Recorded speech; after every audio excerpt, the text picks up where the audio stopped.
আসসালামু আলাইকুম। Welcome to my class. আমি আছি তোমাদের সাথে নৌশিন শায়লা ইসলাম, পড়াশোনা করছি ঢাকা মেডিকেল কলেজ, দ্বিতীয় বর্ষ। আমরা গত ক্লাসে আলোচনা করেছিলাম নগ্নবীজ উদ্ভিদের বৈশিষ্ট্য।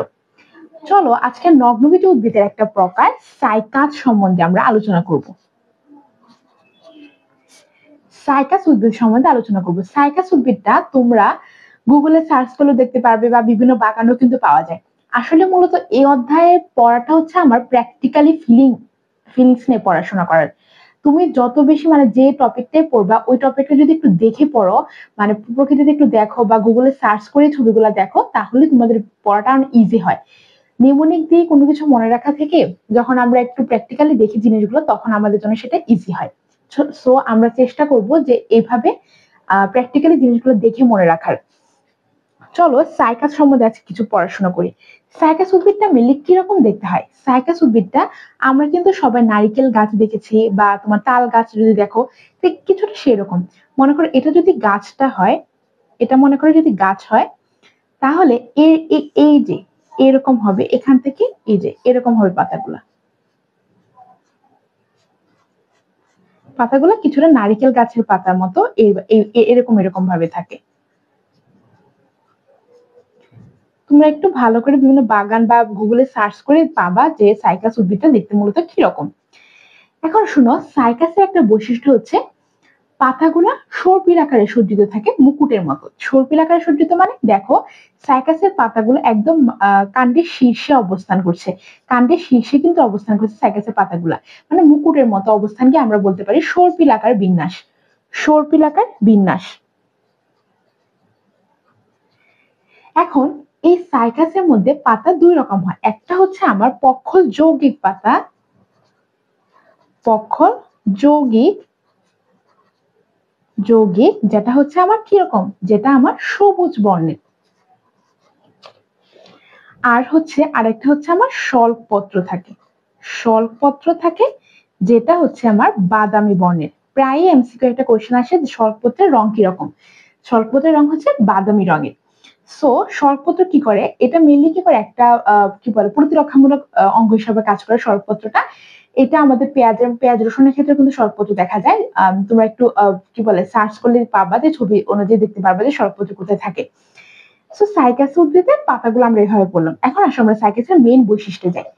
আমরা নগ্নবীজ উদ্ভিদ বৈশিষ্ট্যগুলো যদি ভালো করে বুঝে থাকি, তো সাইকাসের বৈশিষ্ট্য বুঝতে আমাদের খুব একটা টাইম লাগবে না। চলো সাইকাসের বৈশিষ্ট্যের মধ্যে প্রথমে আসে কি, সাইকাস স্পোরোফাইট।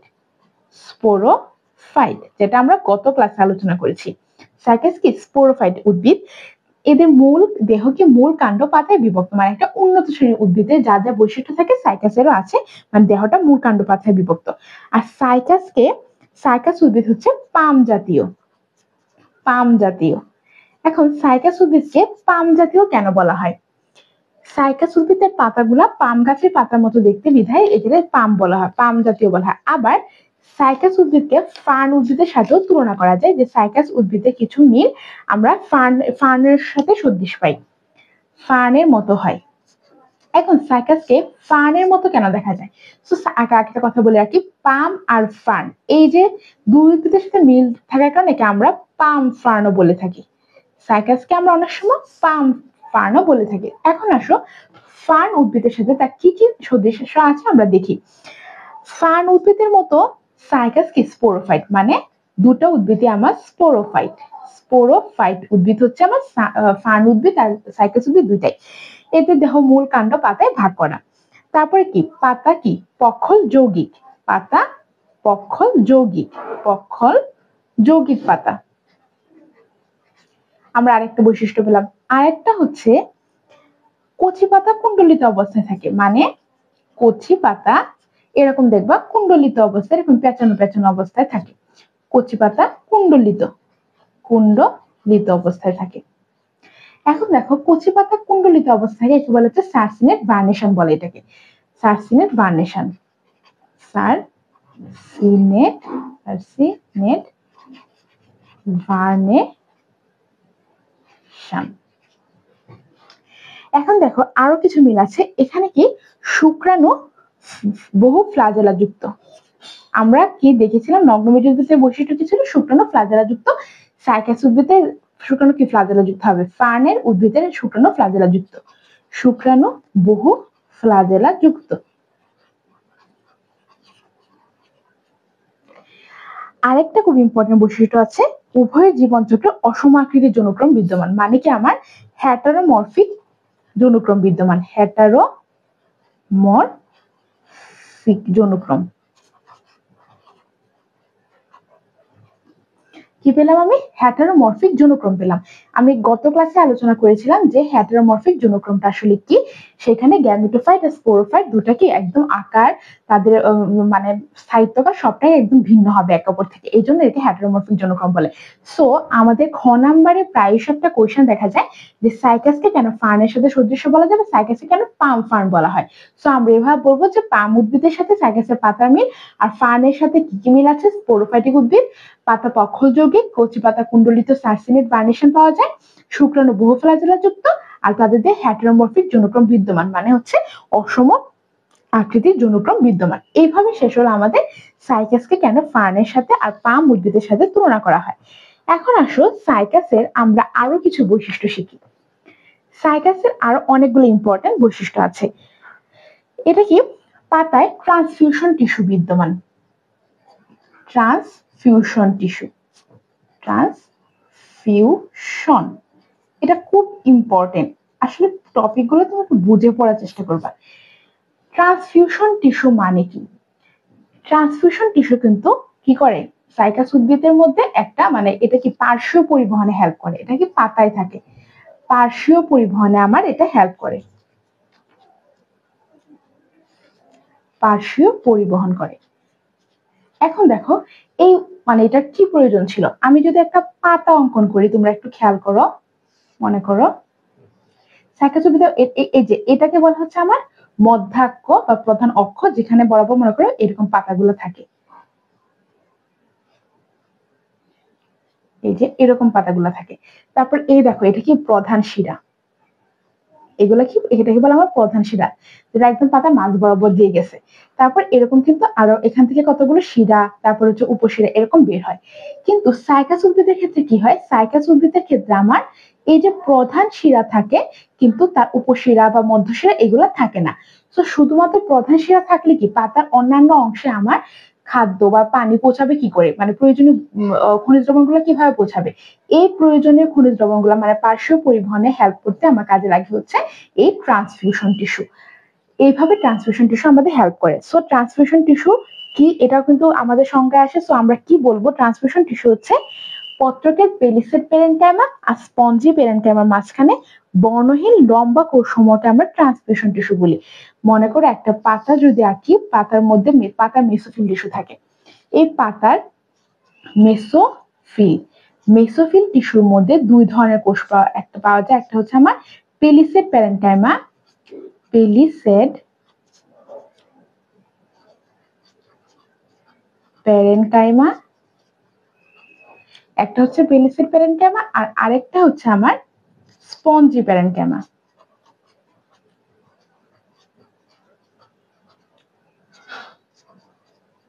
এই পেলিসেড প্যারেনকাইমা, স্পঞ্জি প্যারেনকাইমা এগুলাও কিন্তু আমার কি করছে, হেল্প করতেছে পরিবহনে। এখন দেখো পেলিসেড প্যারেনকাইমাটা থাকে এরকম এরকম লম্বা আকৃতির কোষ, এরকম এরকম লম্বা আকৃতির কোষ থাকে হচ্ছে আমার পেলিসেড প্যারেনকাইমা গুলো, ঘনভাবে সন্নিবেশিত থাকে, লম্বা একটু লম্বা থাকে। আর স্পঞ্জি প্যারেনকাইমা গুলো কি ঘনভাবে থাকে না, একটু একটু আলাদা থাকে, এই যেরকম গোল আকৃতির কোষ থাকে। এখন মনে করো এই যে স্পঞ্জি পেলিসেড প্যারেনকাইমা, স্পঞ্জি প্যারেনকাইমা এগুলোর মাঝখানে এরকম সমান্তরাল ভাবে কিছু কোষ থাকে সাইকাস উদ্ভিদের ক্ষেত্রে, এগুলাকে আমরা বলি হচ্ছে transfusion tissue. So transfusion tissue কি করে, পার্শ্বীয় পরিবহনে হেল্প করে। কেন করে, কারণ তাদের আগে এইসব পাতার মধ্যে কোনো শিরা উপশিরা নাই, সো তাদের পার্শ্বীয় পরিবহন করতে আমাদের হেল্প করে ট্রান্সফিউশন টিস্যু। তো সাইকাস উদ্ভিদের আরেকটা খুব গুরুত্বপূর্ণ বৈশিষ্ট্য হচ্ছে কোরালয়েড মূল পাওয়া যায়, কোরালয়েড মূল। এখন আসো এই কোরালয়েড মূল সম্বন্ধে আমরা পড়াশোনা করি। কোরালয়েড মূলটা কিভাবে তৈরি হয় সেটা কিন্তু আমাদের খ নাম্বারের কোয়েশ্চেনে ব্যাখ্যা আসে, যে কোরালয়েড মূল ব্যাখ্যা করতে হয় আমাদের তখন। সো ফার্স্টে কি হয়, প্রাইমারি স্টেজে কি হয়, ভ্রূণমূল থেকে কিন্তু সাইকাসের কি প্রধান মূল তৈরি হয়, প্রধান মূল তৈরি হয়। এই প্রধান মূলটা কি আমার স্বল্পস্থায়ী, এটা আমার স্বল্পস্থায়ী। কিছুদিন পর এই প্রধান মূলটা আমার বিনষ্ট হয়ে যায়।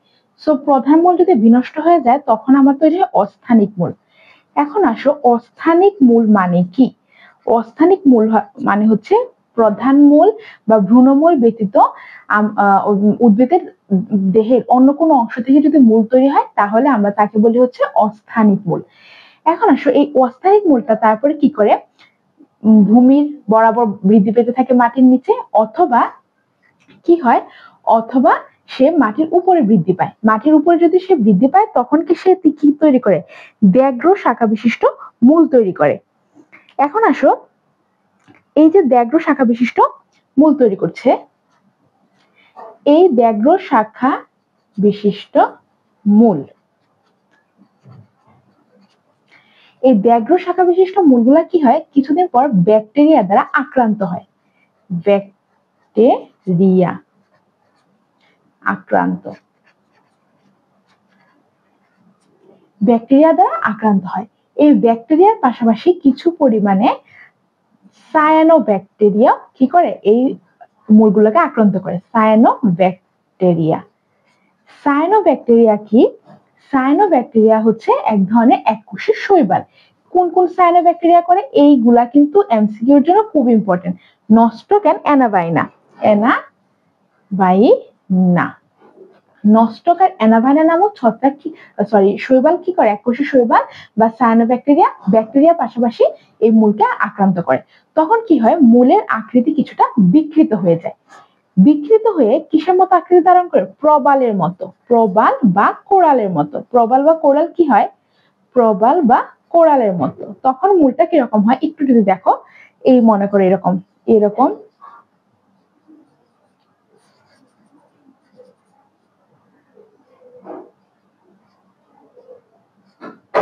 এরকম দেখো আকৃতির কিন্তু চেঞ্জ হয়, আর এরকম আকৃতি বিশিষ্ট একটা মূল তৈরি হয়ে যায় যা প্রবাল বা কোরালের মতো দেখায়। এই জন্য একে আমরা কি বলি, কোরালয়ের মূল বলি। কোরালয়ের মূল, কোরালয়ের মূলের অপর নাম কি? অপর নাম হচ্ছে আমরা বলতে পারি হচ্ছে root tubercle, root tubercle. So root tubercle মানে কি, আমাদের কোরালয়েড মূলের আরেকটা নাম। সো এইভাবে মিলিয়ে কোরালয়েড মূলটা গঠিত হয়। আরেকটা খুব ইম্পর্টেন্ট কথা হচ্ছে, এই যে সায়ানোব্যাকটেরিয়া বা নষ্ট মূলের মধ্য কর্টেক্স বরাবর অবস্থান করে। মধ্য কর্টেক্স, এই অবস্থানটা কিন্তু এমসিকিউর জন্য খুব ইম্পর্টেন্ট, যে কোথায় অবস্থান করে, মূলের মধ্য কর্টেক্স বরাবর অবস্থান করে হচ্ছে এই সায়ানোব্যাকটেরিয়া গুলা। এখন আসো আমরা আর কি কি পাই এখানে। নগ্নবীজ বৈশিষ্ট্যের ক্ষেত্রে পড়েছিলাম যে তারা হেটারোস্পোরিক, অর্থাৎ কি তারা মেগা আর মাইক্রোস্পোরের মাধ্যমে বংশ বৃদ্ধি করে। তারপরে কি বাতাসের মাধ্যমে পরাগায়ন ঘটে, মানে হচ্ছে তারা বায়ুপরাগী। এগুলো হচ্ছে সাইকাসের খুব সুন্দর বৈশিষ্ট্য। এখন আসো সাইকাসের খুব ইম্পর্টেন্ট একটা বৈশিষ্ট্য নিয়ে কথা বলি, তা হচ্ছে সাইকাসের শুক্রাণু। আমরা জানি যে নগ্নবীজ উদ্ভিদের শুক্রাণু কি বহু ফ্লাজেলা বিশিষ্ট। তো সাইকাসের শুক্রাণু সম্বন্ধে আমরা একটু কথা বলি। সাইকাসের শুক্রাণু হচ্ছে কিছু বৈশিষ্ট্য, সর্ববৃহৎ, উদ্ভিদকুলের মধ্যে সর্ববৃহৎ শুক্রাণু পাওয়া যায় হচ্ছে সাইকাস উদ্ভিদে। আরেকটা কি পাই, সাইকাস উদ্ভিদের শুক্রাণুটা কিসের মতো দেখতে, লাঠিমের মতো দেখতে, লাঠিমের মতো, সর্ববৃহৎ লাঠিমের মতো, বহু ফ্লাজেলা যুক্ত, মানে তারা চলাচল করতে পারে, বহু ফ্লাজেলা যুক্ত, বহু ফ্লাজেলা যুক্ত শুক্রাণু। তাহলে উদ্ভিদকুলের মধ্যে সর্ববৃহৎ শুক্রাণু কার, সাইকাসে। এটা হচ্ছে সাইকাসের একটা অনন্য বৈশিষ্ট্য। আমরা এই বৈশিষ্ট্যটা খুব ভালো করে মনে রাখবো যে সাইকাস উদ্ভিদের শুক্রাণুটা দেখতে কিরকম। তো এইভাবে আমার সাইকাসের বর্ণনা করা শেষ। এখন আসো আমরা পড়বো সাইকাসের জনন প্রক্রিয়া। সাইকাসের মধ্যে কিভাবে জনন প্রক্রিয়া হয়। আচ্ছা দেখো, ফার্স্টে বলি সাইকাসের ক্ষেত্রে আমরা দুই ধরনের জনন দেখতে পারি। একটা যদি বলি, একটা হচ্ছে আমার অযৌন জনন, অযৌন, আর একটা হচ্ছে আমার যৌন। এখন এই অযৌন জননটা কিভাবে হয়, এটা এত বেশি ইম্পর্টেন্ট না, শুধু জেনে রাখো এটা হচ্ছে অঙ্গজ জনন, অঙ্গজ জনন। এখন আসো কেন অঙ্গজ জনন বলা হয় এটাকে, কিছু মার্চ এপ্রিল মাসে দেখা যায় কি জানো, যে সাইকাসে যে মূল থাকে ওই গুড়া থেকে কি হয় কিছু ছোট চারার মতো সৃষ্টি হয়। এটা যদি আমি অন্যত্র স্থাপন করি তাহলে আমি আরেকটা কি পাবো, সাইকাস উদ্ভিদ তৈরি হয়ে যাবে আমার। এখন কি হয়, কিছু কিছু ক্ষেত্রে আবার মূল কিছু কুকুরের মতো সৃষ্টি হয় বা মুকুলের মতো সৃষ্টি হয় সাইকাসের মধ্যে, কান্ডির মধ্যে, তখন ওটাও যদি পৃথক করা হয় তাহলে আমার সাইকাস উদ্ভিদ পাওয়া যায়। সো সাইকাস উদ্ভিদের মানে যে কোনো একটা অঙ্গ থেকেই উদ্ভিদটা আলাদা করে নিয়ে লাগানোর পরে আবার উদ্ভিদ তৈরি হচ্ছে, তাই একে আমরা অযৌনজনন বলছি বা অঙ্গজনন বলছি, মানে একটা অঙ্গের থেকে তৈরি হচ্ছে। এখন আসো আমরা আলোচনা করেছি যৌনজনন সম্বন্ধে। যৌনজনন সম্বন্ধে আলোচনা করার আগে ফার্স্টে আমরা চলো পুংরেণুপত্র আর স্ত্রীরেণুপত্র নিয়ে আলোচনা করি, যেটা আমাদের প্রধান চরিত্র এই নিষেধ প্রক্রিয়া সম্পন্ন হওয়ার জন্য। সো এই যে চিত্রটা দেখতে পাচ্ছ, এটা হচ্ছে আমার পুংরেণুপত্র।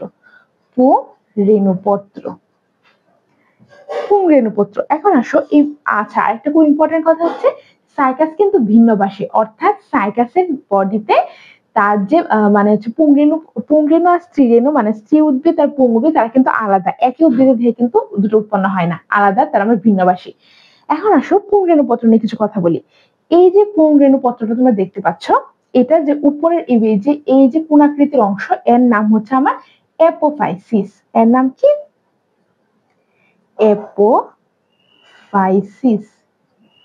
অ্যাপোফাইসিস। এটার নাম হচ্ছে আমার অ্যাপোফাইসিস। আর এই যে দেখো ফুলের মতো যে অংশগুলো দেখছো, এই যে একটা, এই যে একটা, এই যে একটা, এগুলা কি? এগুলা হচ্ছে আমার স্পোরঞ্জিয়াম। এগুলা হচ্ছে আমার স্পোরঞ্জিয়াম। স্পোরিঞ্জিয়াম।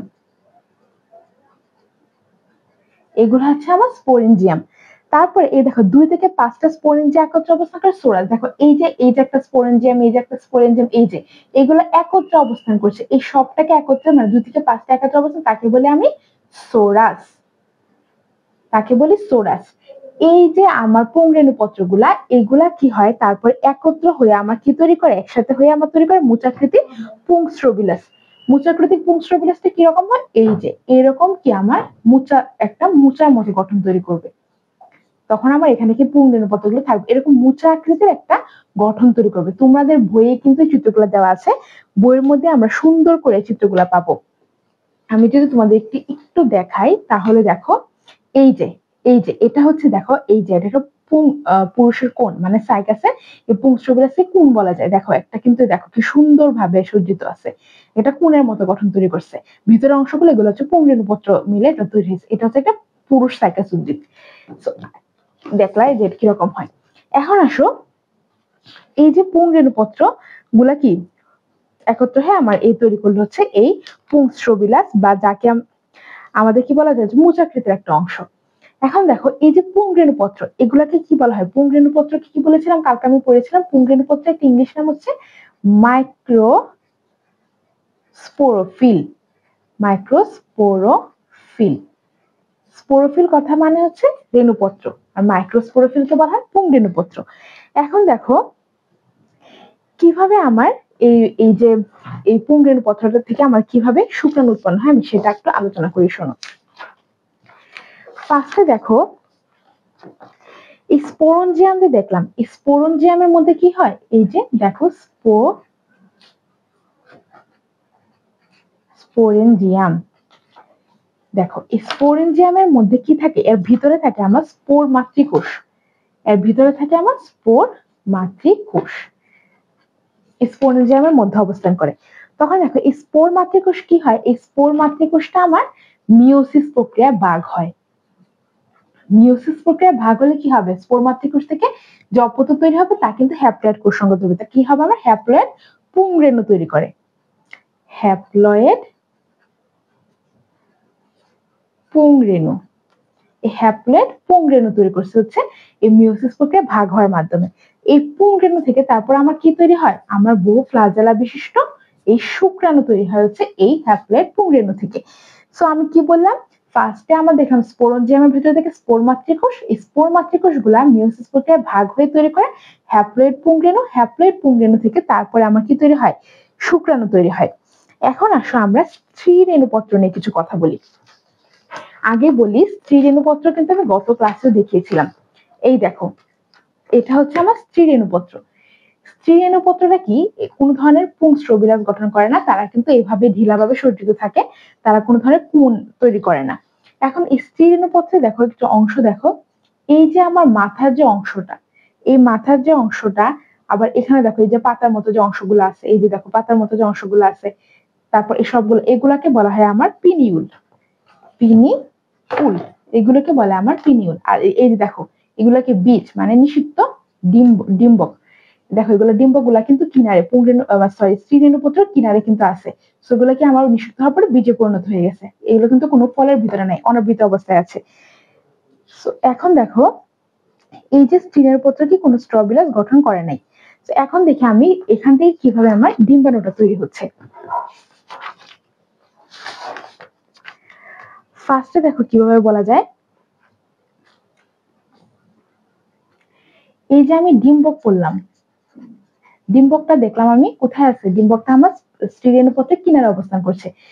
ডিম্বকটা আমার কয় জোড়া থাকে, ডিম্বকটা আমার 2 থেকে 4 জোড়া থাকে। আর একটা খুব ইম্পর্টেন্ট জিনিস হচ্ছে এটা কিন্তু লাল বর্ণের হয়, কিন্তু কোশ্চেন আসে ডিম্বকটা কি আমার 2 থেকে 4 জোড়া থেকে লাল বর্ণে থাকে। তারপরে আমি দেখছি উপরের অংশগুলোকে পিনিউল বলে। পিনিউল কথার মানে হচ্ছে ক্ষুদ্রাকৃতির পত্রক বা পিনা বলে এগুলাকে। এখন দেখো কি হয়, এই যে ডিম্বকের ভেতরে আমার স্ত্রী-রেণু মাতৃকোষ সৃষ্টি হয়। এই ডিম্বকের ভেতরে ওখানে দেখলাম স্পোরঞ্জিয়ামের মধ্যে স্পোর মাতৃকোষ, আর ডিম্বকের ভেতরে আমার কি স্ত্রী রেণু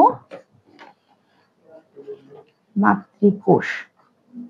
এখানে আমার কি তৈরি হয়, এখানে তৈরি আমার স্ত্রী রেণু মাতৃকোষ তৈরি হয়। এখন দেখো এই স্ত্রী রেণু মাতৃকোষ কি করে, এটা তারপর মিওসিস বিভাজনের মাধ্যমে আমার হ্যাপ্লয়েড স্ত্রী রেণু তৈরি করে। তো স্ত্রী রেণু মাতৃকোষ কি হবে, আমার এখানে মিওসিস প্রক্রিয়া ভাগ হবে। মিওসিস প্রক্রিয়া ভাগ হয়ে সে কি করবে, আমার স্ত্রী রেণু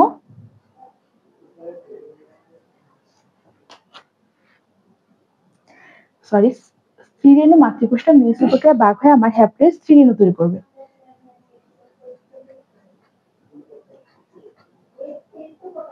হ্যাপ্লয়েড স্ত্রী-রেণু। এই দেখো স্ত্রী-রেণু ফার্স্টে কি আমার ডিম্বক, তো আমি দেখলামই ডিম্বকটা কি অনাবৃত অবস্থা মানে গর্ভাশয় থাকে না, গর্ভাশয় ছাড়াই থাকে। এই ডিম্বক থেকে ডিম্বকের ভিতরে কি হয়, স্ত্রী-রেণু মাতৃকোষ তৈরি হয়।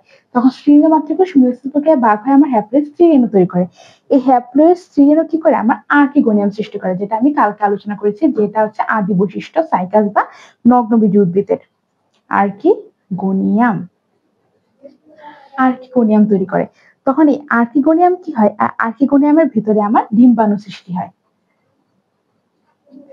আর্কিগোনিয়ামের ভিতরে কালকে আমি দেখছি যে এর ভিতরে ডিম্বাণু শুরু হয়, যে পর্যন্ত নিষেক সম্পন্ন না হয় সেই পর্যন্ত সেই ডিম্বাণুকে কি ধারণ করে, যে পর্যন্ত শুক্রাণুর সাথে মিলিত না হয়। তো তোমরা এই যে কি বলে এটার নিষেক প্রক্রিয়াটা বলো, তারপরে পুংরেণুপত্র স্ত্রী-রেণুপত্র থেকে কিভাবে আসলো পুরা নিষেকটা, এটা কিন্তু আমার সিকিউর কোশ্চেনে আসে।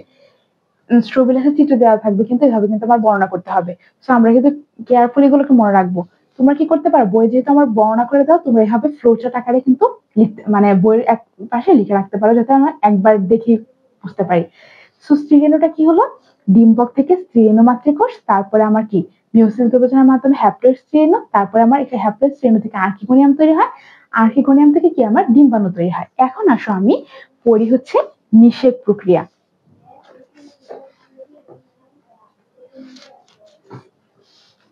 এখন আসো নিষেক প্রক্রিয়াটা কিভাবে হয় সেটা দেখি।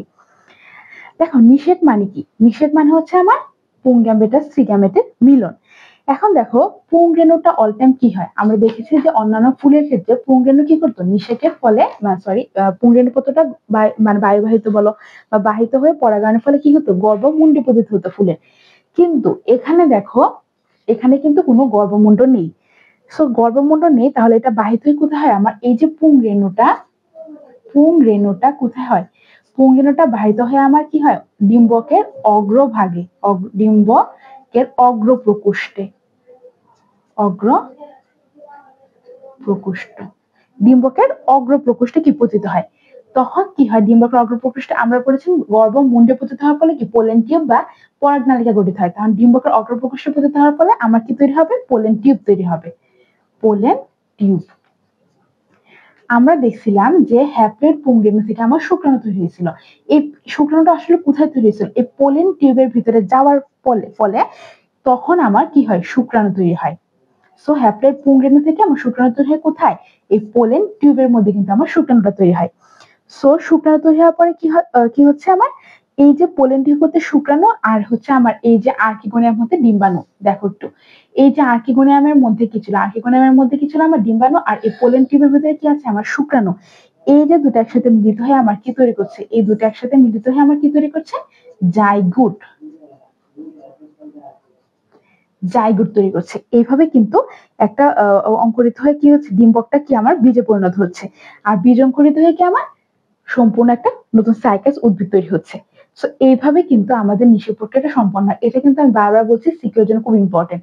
সো একটা এখান থেকে এমসিকিউ কোশ্চেনটা কি আসে, যে শুক্রাণু কোথায় তৈরি হয়, ডিম্বাণু কোথায় তৈরি হয়, আর্কিগোনিয়াম কোথা থেকে তৈরি হয়, অথবা ডিম্বাণু কোথা থেকে তৈরি হয়, এগুলা কোয়েশ্চেন আসে। তারপর ডিম্বকের রং কিরকম হয়, এরকম একটা কোয়েশ্চেন আসে। তারপর স্ত্রীরেণু মাতৃকোষ থেকে কোন প্রক্রিয়ায় হ্যাপ্লয়েড স্ত্রীরেণু তৈরি হয়, এগুলা কোয়েশ্চেন আসে। আর স্পোরেঞ্জিয়াম থেকে কোনটা তৈরি হয়, স্পোর মাতৃকোষ তৈরি হয় নাকি হ্যাপ্লয়েড পুংরেণু তৈরি হয় নাকি ডাইরেক্ট শুক্রাণু তৈরি হয়, এভাবে কোশ্চেন আসতে পারে। সো আমরা প্রত্যেকটা স্টেপ এভাবে মনে রাখবো। এভাবে আমার কি সম্পূর্ণ নগ্ন বীজ উদ্ভিদ আলোচনা করা শেষ। আশা করি তোমরা সবাই বুঝছো, ক্লিয়ার হয়েছে বিষয়টা। এগুলো একটু ভালো করে পড়বা, তারপরে একটু ইন্টারনেটে ছবি দেখবা, ছবি দেখে তোমাদের আসলে ক্লিয়ার হয়ে যাবে। তো আজকে এই পর্যন্তই। আসসালামু আলাইকুম।